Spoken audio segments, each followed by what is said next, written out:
Il sindaco di Realmonte, Sabrina Lattuca, l'amministrazione comunale e la regione siciliana presentano il cartellone delle manifestazioni estive Costa Bianca Scala dei Turchi, estate 2021. 3 agosto, Long Beach, rassegna letteraria, memoria e patrimonio. 4 agosto, Teatro Costa Bianca, La pupa di Pezza, per bambini e ragazzi.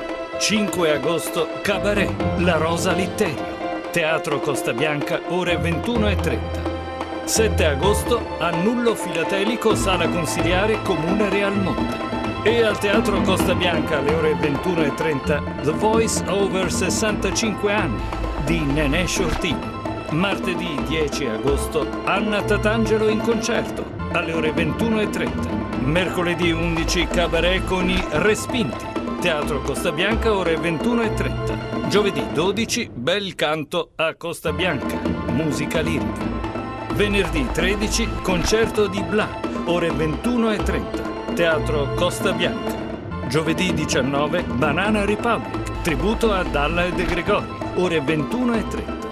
Venerdì 20, rassegna letteraria Memoria e Patrimonio, al Giardino Bahia. Lunedì 23, ore 19:30, inaugurazione mostra di pittura di Giovanni Proietto. Mercoledì 25, Cabaret con Matranga e Munafò, Teatro Costa Bianca.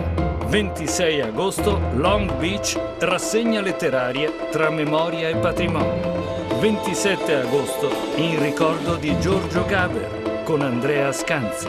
28 agosto, omaggio musicale a Buttitta e a Rosa Balistreri. 30 e 31 agosto, Realmonte in musica, al Teatro Costa Bianca alle 21:30. 4 settembre, Belvedere Kainon, rassegna letteraria Memoria e Patrimonio. Collaborazione artistica, Professor Stefano Tesè.